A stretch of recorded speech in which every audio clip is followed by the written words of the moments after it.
Hi everyone, विवेक गुरुजी channel में आपका स्वागत है। मैं विवेक सिंह। बेसिकली ये जो वीडियो है ये तो हमारे मेंबर्स के लिए होती है, फिर भी मैं इसको फ्री कर रहा हूँ आपके लिए, क्या कि आप भी थोड़ा देख लें। और अगर आपको ये लगता है कि आपको इकोनॉमिक्स, पॉलिटी और हिस्ट्री, और अगर आप यूपीएससी की तैयारी कर रहे हैं या अगर आप स्टेट पीसीएस की तैयारी कर रहे हैं, CDS, assistant commandant, SSC, railway, जिसका भी तैयारी कर रहे हैं, ठीक है, तो आप क्या कर सकते हैं कि यूट्यूब से मेरा कोर्स क्या कर सकते हैं, बाई कर सकते हैं। उसके लिए कोई आपको इधर उधर जाने की ज़रूरत नहीं है। प्रीमियम क्लासेस करके प्लेलिस्ट बनी हुई है, वहाँ पे आप जाके देख सकते हैं कि कितनी सारी वीडियो वहाँ पे पड़ी हुई हैं। जैसा कि जब कभी भी हम पॉलिटी की बात करते हैं तो पॉलिटी की सबसे अच्छी किताब किसको माना जाता है? एम लक्ष्मीकांत। लमसम टीचर यही रिकमेंड करते हैं और सारे लोग उसी किताब को पढ़ते हैं। लेकिन मेरा क्या कहना है कि अगर आप एम लक्ष्मीकांत को पढ़ रहे हैं तो एम लक्ष्मीकांत को पढ़ने से पहले आपका जो बेस है वो प्रिपेयर होना चाहिए। और बेस तो केवल एक ही किताब से प्रिपेयर होता है जिसका नाम है एनसीईआरटी। लोग गलती क्या करते हैं कि सबसे पहले टेक्स्ट बुक उठा लेते हैं, एनसीईआरटी नहीं पढ़ते हैं। भाई एनसीईआरटी पढ़ लो पहले, फिर टेक्स्ट बुक उठाओ, फिर इसके बाद अपने आप धीरे धीरे सारी चीज़ें तैयार होती रहेंगी। क्योंकि मेरे हिसाब से जो एनसीईआरटी है वो बेस है, और without base there is no building. बिना बेस के कोई बिल्डिंग नहीं होती है। तो इस पूरी वीडियो में मैं आपको कुछ चीज़ें एनसीईआरटी का पढ़ा रहा हूँ।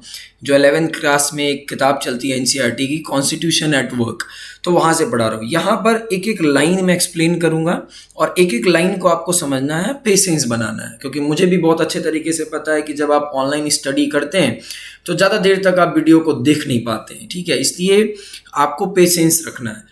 तो whenever we talk about right to freedom, क्योंकि आजकल एजुकेशन में भी क्या हो गया है कि हमने तो आज तक यही सीखा है कि एजुकेशन एक ऐसी चीज़ है कि उसके पास किसी को आना पड़ता है। लेकिन आजकल इसका भी कमर्शलाइजेशन हो गया है। तो उसमें क्या होता है कि हमें आपको लुभाना पड़ता है कि आप आइए, देखिए, पढ़िए, हमें समझिए।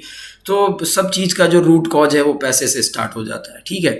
इसलिए मैंने बहुत ही कम फीस रखी है, 299 जानबूझ के कम रखी है, ताकि आप जो है पढ़ सकें और जो मेरे बेसिक नीड है वो बस पूरा हो सके, ठीक है। क्योंकि एक बार अगर आप पैसा दे देते हैं तो थोड़ा टेंशन रहता है कि हमें पढ़ना है। तो वो भी कहा जाता है कि अगर आपको कोई चीज़ आती है तो उसको फ्री नहीं करना चाहिए, ठीक है। तो whenever we talk about equality and whenever we talk about freedom, freedom जिसको आप लिबर्टी भी कहते हैं, अगर मान लो हम लिबर्टी वर्ड यूज़ करते हैं या फ्रीडम वर्ड यूज़ करते हैं, दोनों का मतलब एक ही होगा। तो जब कभी भी हम इक्वेलिटी की बात करते हैं या जब कभी भी हम फ्रीडम की बात करते हैं, ठीक है, या लिबर्टी की बात करते हैं, तो they are the complementary to each other, just like a car and petrol. कि बिना कार के पेट्रोल का कोई मतलब नहीं है, ठीक है ना, और बिना पेट्रोल के कार का कोई मतलब नहीं है। तो the same thing is here कि जब कभी भी हम डेमोक्रेसी की बात करते हैं तो उस डेमोक्रेसी में बिना लिबर्टी के इक्वालिटी का कोई मतलब नहीं है, और बिना इक्वालिटी के कोई लिबर्टी का कोई मतलब नहीं। मतलब ये एक दूसरे के कॉम्प्लीमेंट्री है। अच्छा, लिबर्टी का क्या मतलब होता है? Freedom of thought, expression and action. कि आपके पास फ्रीडम ऑफ थॉट है, एक्सप्रेशन है, और जो मन करे, जो एक्शन आपके दिमाग में आ रहा है वो आप उसको क्या करते हैं, परफॉर्म कर रहे हैं। लेकिन इसका ये मतलब नहीं है कि आपका जो मन करेगा वो करेंगे अगर हम कॉन्स्टिट्यूशन के हिसाब से जाएंगे। क्योंकि अगर आप ऐसा कर रहे हैं, if that were to be permitted, अगर ऐसा कर दिया जाए, अगर ऐसी चीज़ें परमिट कर दी जाए कि आपके अंदर जो डिज़ायर है, जो लाइक है, आप रास्ते में चल रहे हैं, कोई किसी को आपने देख लिया और देखने के बाद आपका मन कर रहा है इसको गाली दो, ठीक है, तो आपने गाली दे दी है, नहीं, वो चीज़ नहीं है, ठीक है। फ्रीडम का तो यही मतलब होता है ना कि आपका जो डिज़ायर है, आपके अंदर जो मतलब डिज़ायर आ रही है आप उसको कर दें। नहीं, ऐसा नहीं, ठीक है। अगर ऐसा परमिट कर दिया जाता है तो सिंपल सी बात है कि आप नंबर ऑफ पीपल के राइट को या उसके फ्रीडम को आप डिप्राइव कर रहे हैं, उसको दबा रहे हैं, ठीक है। ये बात तो क्लियर हो गई। अच्छा, इसीलिए जब हम कॉन्स्टिट्यूशन पढ़ते हैं तो उस कॉन्स्टिट्यूशन में जो फ्रीडम है उसको इस तरीके से डिफाइन किया गया है कि एक जो बंदा है वो अपना फ्रीडम एंजॉय करे, लेकिन दूसरे के फ्रीडम को वो थ्रेटन ना करे, उसको इंडेंजर में ना डाले, ठीक है ना।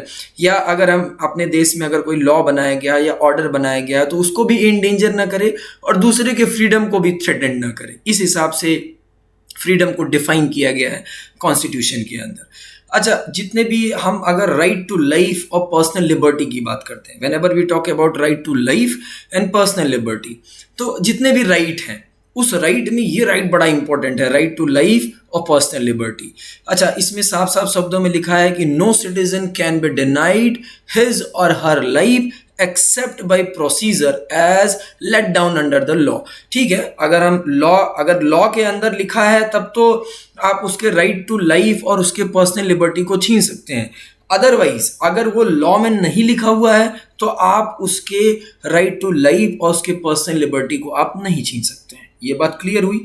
अब आगे समझते हैं। Similarly, no one can be denied his her personal liberty. जैसे अगर हम ये वर्ड लिख देते हैं कि अगर हम ये बात कहें कि no one can be denied his her personal liberty, कि किसी को भी उसकी पर्सनल लिबर्टी से डिनाइड नहीं किया जा सकता। इसका मतलब क्या हुआ? That means no one can arrested without being told the ground for such an arrest. मान लो अगर किसी को अरेस्ट किया जा रहा है, तो अगर उसको अरेस्ट किया भी जाएगा तो ग्राउंड बताना पड़ेगा कि नहीं, किस ग्राउंड से आप इसको क्या कर रहे हैं, अरेस्ट कर रहे हैं। इसका मतलब ये हुआ। एनसीईआरटी के हिसाब से भी चल रहे हैं, एम लक्ष्मीकांत के हिसाब से नहीं चल रहे। और अगर मान लो आपने किसी को अरेस्ट कर ही लिया, ठीक है ना, if arrested the person has the right to defend himself by a lawyer of a choice.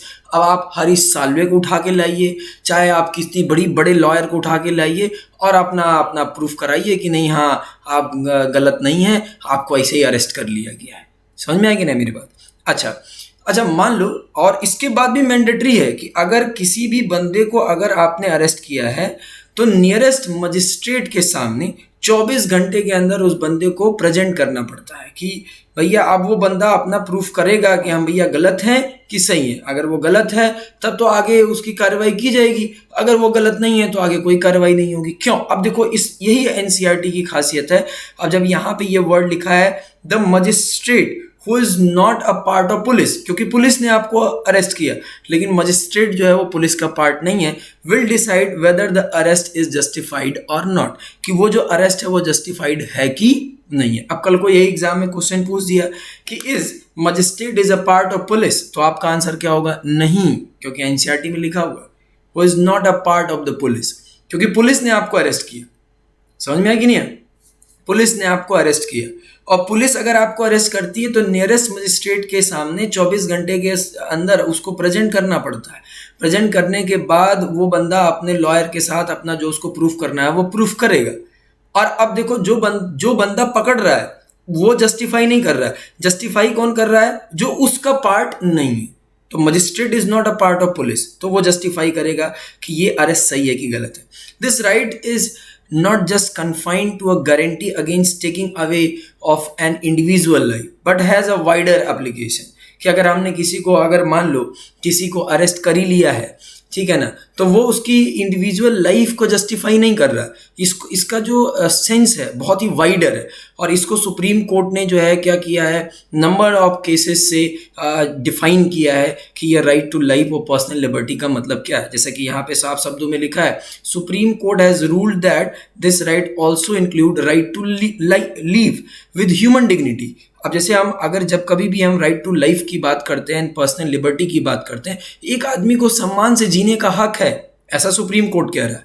मान लो कि कोई ऐसा आपने काम कर दिया जिससे किसी आदमी की उसकी डिग्निटी हिट कर गई, और उसके बाद उसने कोई गलत काम कर लिया। अब मान लो सुशांत सिंह की ही बात करो। अब रिया चक्रवर्ती ने किया कि नहीं किया वो तो जस्टिफाई हो रहा है।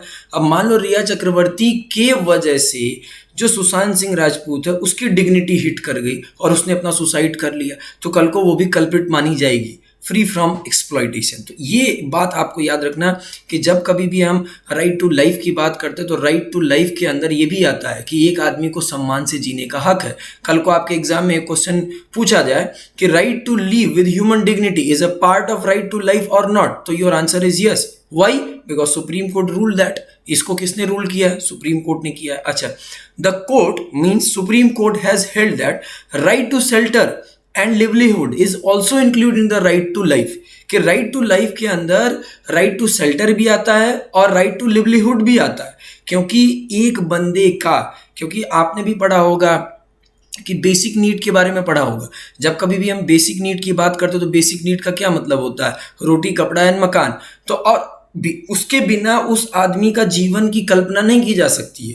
तो इसलिए सुप्रीम कोर्ट ने भी ये कहा है कि right to shelter, right to livelihood is a part of right to life, because no person can live without the means of living, that is the means of livelihood. क्योंकि आदमी को जीने के लिए उसको बेसिक चीजें तो चाहिए ना, चाहे उसको शेल्टर चाहिए, चाहे उसको लिवलीहुड के लिए जो भी खाना पीना चाहिए। तो it is a part of right to life. उसको भी आप उसको उस बंदे का किसी के राइट टू शेल्टर को और उसके राइट टू लिवलीहुड को आप छीन नहीं सकते हैं। समझ में आया कि नहीं? अच्छा, आगे बात करते हैं, what do you mean by preventive detention. बहुत लोग क्वेश्चन भी पूछते हैं कि प्रिवेंटिव डिटेंशन का क्या मतलब होता है। A person would be arrested after he or she has reportedly committed some offence. किसी भी बंदे को अगर आप अरेस्ट करते हैं, तब कब अरेस्ट करते हैं? जब वो कोई ऑफेंस कमिट करता है। अगर वो ऑफेंस कमिट नहीं कर रहा है तो आप उसको अरेस्ट नहीं कर सकते हैं। तो however there are exception to this. Sometimes a person can be arrested simply out of an apprehension that he or she is likely to engage in unlawful activity and imprisoned for some time without following the above mentioned procedure। कि आप किसी ने, मान लो एक example लेते हैं कि अब देखो प्रिवेंटिव डिटेंशन के बारे में समझते हैं कि प्रिवेंटिव डिटेंशन का बेसिकली क्या मतलब होता है। अब मान लो कि किसी ने अपराध किया हुआ, किसी ने अपराध किया या नहीं किया, फिर भी उसको ये मान लिया गया कि इसने कोई अनलॉफुल एक्टिविटी की है और उसको पकड़ा गया। पकड़ने के बाद उसको जेल में डाल दिया गया। समझ में आया कि नहीं है? तो जेल में डाल दिया गया तो इसका ये मतलब नहीं हुआ कि वो अपराधी है। This is called preventive detention. इसी को प्रिवेंटिव डिटेंशन कहते हैं। अब उसको हमने डिटेंशन क्यों किया? It means that if the government feels that a person can be threat to law and order or to the peace and security of the nation, कि भाई ये जो बंदा है हम इसको पकड़ रहे हैं क्योंकि ये जो बंदा है ये लॉ और ऑर्डर के लिए थ्रेट पैदा कर सकता है, इससे देश की पीस और सिक्योरिटी को खतरा है, इसलिए हमने इसको डिटेन कर लिया या इसको हमने अरेस्ट कर लिया। तो this preventive detention can be extended only for 3 months। तो इस प्रिवेंटिव डिटेंशन को केवल 3 महीने तक ही आप एक्सटेंड कर सकते हैं। After 3 months such a case is brought before an advisory board for review। और इसके बाद क्या होगा कि ये जो केस होगा वो एडवाइजरी बोर्ड के पास भेज दिया जाएगा। इसलिए एडवाइजरी बोर्ड के पास भेज दिया जाएगा ताकि उसका पूरा के पूरा अच्छे से उसका रिव्यू किया जा सके।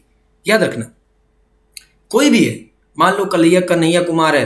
अब कन्हैया कुमार जो है वो लेक्चर दे रहा है, क्या बोलते हैं, अपना कोई भाषणबाजी कर रहा। अब पुलिस ने उसको पकड़ लिया। अब पकड़ने के बाद बोला कि भैया ये जो बंदा है ये लॉ और ऑर्डर के लिए थ्रेट है और ये देश की पीस और सिक्योरिटी के लिए थ्रेट है, इसलिए हमने इसको अरेस्ट किया है या इसको हमने डिटेन किया।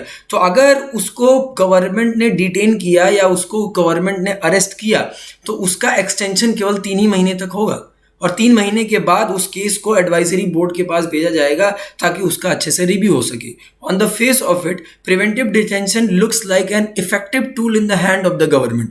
मतलब आप क्या कह सकते हैं, to deal with anti social element. कि मान लो कि आपके देश में कोई बंदा एंटी सोशल एलिमेंट का काम कर रहा है या एंटी सोशल वो एलिमेंट है, तो अब ये जो प्रिवेंटिव डिटेंशन का जो हथियार है वो गवर्नमेंट के हाथ में सीधे दिया गया। क्यों दिया गया है? ताकि वो पीस, सिक्योरिटी, समझ में आया कि नहीं आया, और लॉ और ऑर्डर को क्या कर सके, मेंटेन कर सके। But this provision has often been misuse by the government. लेकिन कभी कभी ऐसा भी देखा गया है कि इस प्रोविजन का जो मिसयूज है वो कौन करती है? गवर्नमेंट करती है। क्योंकि सीधे सीधे उसके हाथ में है ना कि आपको उसने पकड़ लिया, पकड़ने के बाद डिटेन कर लिया, अरेस्ट कर लिया, अरेस्ट करने के बाद ये बोल दिया कि ये बंदा जो है लॉ एंड ऑर्डर को क्या कर रहा है और जो पीस और सिक्योरिटी को क्या कर रहा है, उसको थ्रेट कर रहा है, उसको थ्रेट पहुंचा रहा है। तो इसके हिसाब से आपको समझना है कि प्रिवेंटिव डिटेंशन का मतलब क्या। देखो, व्यूअर्स को बताना हर चीज जरूरी नहीं है, समझाना जरूरी है। अब आप समझिए कि ये कहाँ तक सही है, कहाँ तक गलत है। कल को आप ही के ऊपर, आप ही के पास ये ऐसे लिखने के लिए आ जाए तो फिर आप वहाँ पे 10 केस स्टडी डालेंगे। चाहे जम्मू कश्मीर के केस स्टडी डालिए, चाहे कन्हैया कुमार के केस स्टडी डालिए, वो आपके ऊपर डिपेंड करता है। Many people thinks that there must be a greater safeguard in this law so that it may not be used against people for reason other than that which are really justified. In fact, there is a clear tension between right to life and personal liberty and the provision for preventive detention. ये तो बात clear ही है। ये तो बात clear ही होती है ना यहाँ पे जब आप इस लाइन को पढ़ते हैं कि भाई आप अगर किसी को गिरफ्तार कर रहे हैं और अगर आप किसी को डिटेन कर रहे हैं, सबको पता है कि प्रिवेंटिव डिटेंशन का जो राइट है वो गवर्नमेंट के हाथ में है और गवर्नमेंट उसका हवाला देती है कि ये लॉ एंड ऑर्डर को का मिसयूज़ लॉ एंड ऑर्डर को थ्रेट पहुंचा रहा है। ये बेसिकली क्या बोलते हैं, अगर हम बात करते हैं तो ये पीस और सिक्योरिटी को जो है थ्रेट पहुंचा रहा है इसके वजह से। लेकिन अब बात ये है कि इसका मिसयूज होता है कि नहीं होता है, तो ये जस्टिफाई करने के लिए आपको ऐसे तमाम केसेस पढ़ने पड़ेंगे, क्योंकि भाई यहाँ तो क्लियर है कि राइट टू लाइफ और पर्सनल लिबर्टी क्या है, क्योंकि कहीं ना कहीं अगर हम देखते हैं तो राइट टू लाइफ और पर्सनल लिबर्टी को जो प्रिवेंटिव डिटेंशन है वो कहीं ना कहीं क्या करता है, उसके ऊपर किसी न किसी तरीके का प्रतिबंध लगाता है। इसलिए ये आपको अच्छे तरीके से पता होना चाहिए। अगर हम इसी तरीके से अदर फ्रीडम की बात करते हैं, you can see that under the right to freedom there are some other right as well. These rights, however, are not absolute. Each of these is subject to restriction imposed by government. पहले ही बता दें, चाहे कोई भी right होगा, कोई भी right आपको एब्सोल्यूट नहीं मिला, अनलिमिटेड नहीं मिला, कोई भी राइट अनलिमिटेड नहीं है। सब राइट पे जो है गवर्नमेंट जो है वो क्या लगा सकती है, रिस्ट्रिक्शन लगा सकती है। ये बात आप याद रखिए। जैसे for example, right to freedom of speech and expression is subject to restriction such as public order, peace and morality. जैसा कि अभी मैंने बताया कि मान लीजिए आप कहीं कुछ बोल रहे हैं या आप अपनी बातों को एक्सप्रेस कर रहे हैं, मान लीजिए आप एक आर्टिकल लिख रहे हैं, वहाँ पे आप एक्सप्रेस कर रहे हैं, कल को आप कहीं कोई लेक्चर दे रहे हैं, वहाँ पर आप कोई बातें बोल रहे हैं, तो वो ऐसा नहीं होना चाहिए जो पब्लिक ऑर्डर, पीस या मॉरलिटी को क्या कर रहा हो, मॉरलिटी को परेशान कर रहा हो। क्योंकि अगर कल को वो जो आपका स्पीच है, जो आपका वो एक्सप्रेशन है, अगर वो पब्लिक ऑर्डर, पीस और मॉरलिटी को डिस्टर्ब कर रहा है तो उसके ऊपर रिस्ट्रिक्शन लगा दिया जाएगा। Freedom to assembly is to be exercise peacefully and without arms. कल को अगर आपको क्या बोलते हैं, किसी भी तरीके का सम्मेलन करना है और गवर्नमेंट के अगेंस्ट किसी तरीके का असेंबली करना है तो आप असेंबली करिए, लेकिन विदाउट आर्म्स। क्योंकि अगर आपके पास आर्म्स होगा तो गवर्नमेंट पकड़ लेगी, खटाक से अरेस्ट कर लेगी, डिटेन कर लेगी कि आर्म्स और हथियार लेके जो है ये जो है हाई कर रहे हैं। तो वही वाली बात है। द गवर्नमेंट में impose restriction in certain area declaring the assembly of 5 और मोर पर्सन एज अनलॉफुल। कि गवर्नमेंट कह देती है कि 5 या 5 से ज़्यादा लोग जो है वो असेंबली कर रहे हैं, ये अनलॉफुल है। तो ये ऐसा क्यों किया गया है, ये इसलिए ऐसा बनाया गया है ताकि आप जो है अपने राइट का मिसयूज ना कर पाए। ठीक है, अच्छा, such power can be easily misuse by the administration. और ऐसा नहीं कि इस पावर का जो मिसयूज है वो केवल एक सिटीजन कर सकता है, हो सकता है एडमिनिस्ट्रेशन भी करे, हो सकता है कि आपका जो प्रोटेस्ट है वो सरकार की पॉलिसी या सरकार के एक्ट के खिलाफ है और जेन्युइन है, जेन्युइन आप प्रोटेस्ट कर रहे हैं, जेन्युइन एक्ट कर रहे हैं, जेन्युइन आप जो है असेंबली कर रहे हैं, फिर भी जो है गवर्नमेंट जो है प्रिवेंटिव डिटेंशन के तहत आपको पकड़ ले जाए। समझ में आएगा, बोले कि नहीं ये तो बंदा जो है ये पीस और क्या बोलते हैं सिक्योरिटी को नेशन के क्या बोलते हैं थ्रेट में ला रहा है और ये ढंग से काम नहीं कर रहा है, ये लोगों को भड़काऊ भाषण दे रहा है या तमाम चीज़ें। तो इस तरीके के तमाम केस स्टडी आप इसके अंदर समझ सकते हैं। However if the person are aware and vigilant in regard to their right and choose to protest against such act of administration, such misuse become rare।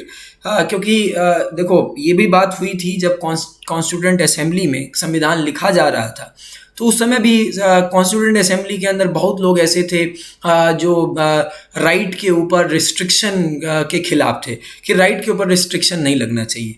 लेकिन अगर हम देखें तो राइट के ऊपर रिस्ट्रिक्शन अगर नहीं लगाया जाएगा तो वही वाली बात जो मैंने अभी थोड़ी देर पहले बोली थी कि अगर राइट के ऊपर रिस्ट्रिक्शन नहीं लगाया जाएगा तो हो सकता है कि आप उस राइट का मिसयूज़ करना भी क्या कर दें, स्टार्ट कर दें। इसलिए ये रिस्ट्रिक्शन है, ठीक है, कुछ पॉजिटिव भी है, कुछ नेगेटिव भी है, कुछ गवर्नमेंट के फेवर में है, कुछ जो है सिटीजन के फेवर में है। ये चाहे वो गवर्नमेंट के फेवर में हो चाहे सिटीजन के फेवर में हो, अल्टीमेटली वो बैलेंस करने के लिए बनाया गया है। ठीक है, तो ये आप अच्छे तरीके से, अब देखो ये तो रही एनसीईआरटी की बात, मतलब मैंने केवल ये बताया आपको कि आपको इस तरीके से पढ़ना है, फिर उसको किसी केस स्टडी से क्या करना है, कोरिलेट करना है। जब आप ऐसा करेंगे तब आप एम लक्ष्मीकांत पढ़ेंगे तो वो ज़्यादा चीज़ें आपको अच्छे से समझ में आएंगी कि क्या प्रिवेंटिव डिटेंशन गवर्नमेंट के लिए एक पावरफुल टूल है, क्या प्रिवेंटिव डिटेंशन जो है सिटीजन के लिए जो है सिटीजन के राइट पर रिस्ट्रिक्शन लगाती है। ऐसे तमाम क्वेश्चन लगा के, क्वेश्चन मार्क लगा के आप थोड़ा एक्सपेंड करिए। अगर हम हर बातें बता देंगे तो फिर मज़ा नहीं आएगा, ठीक है। तो thanks for watching me, this is Vivek Guruji, bye bye.